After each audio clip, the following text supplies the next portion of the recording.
ఉత్తరాంధ్రలో ఇక్కడ నాయకులు లేరా అని మిమ్మల్ని అడుగుతున్నా. వీళ్ళ పెత్తనం ఏంటని అడుగుతున్నా.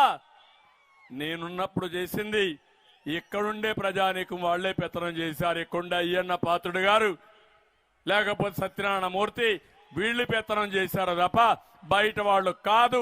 మళ్ళీ మీకే పెత్తనం ఇస్తాం. ఉత్తరాంధ్ర ప్రజలు సమర్థులని మరొక్కసారి మీ అందరికి విజ్ఞప్తి చేస్తున్నా. సౌత్ ఇండియాలోని అతి తక్కువ ధరలకి రత్నాలను అందించే ఏకైక సంస్థ 6JVR. ఈ రోజు ఒకటే మిమ్మల్ని అందరినీ కోరుతున్నా. ఇక్కడ నాయకులందరం ఉన్నాం. మేము బాధితులే, మీరు బాధితులే. నేను కూడా అందులో బాధితుడినే. ఈరోజు అయ్యన్న పాత్రుడు సీనియర్ నాయకుడు.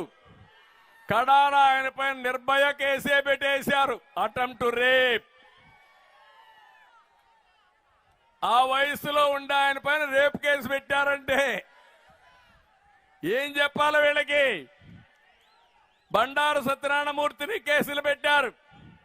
తెలుగు మహిళా అధ్యక్షురాలు అనిత పులివెందులకు పోతే ఆవిడ ఎస్సీ.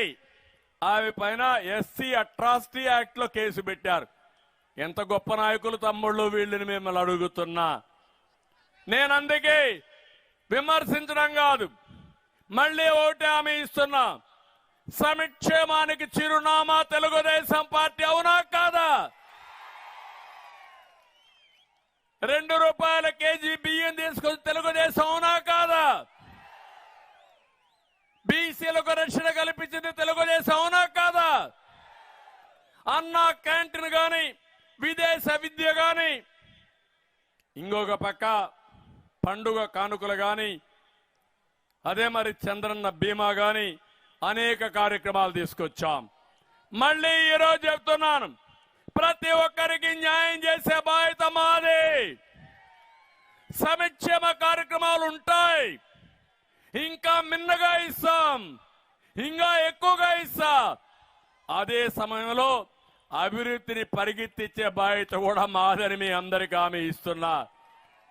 అభివృద్ధి జరిగితే సంపద వస్తుంది, సంపద వస్తే ఆదాయం వస్తుంది. ఆ ఆదాయాన్ని పేదవాళ్లకు పంచితే వాళ్ళు బాగుపడతారు. అదే తెలుగుదేశం పార్టీ సిద్ధాంతం అని మరొక్కసారి మీ అందరికీ హామీ ఇస్తున్నా. అందుకే సూపర్ 6 ఇచ్చాం. యువత తమ్ముళ్ళు సంవత్సరానికి 4 లక్షల ఉద్యోగాలు.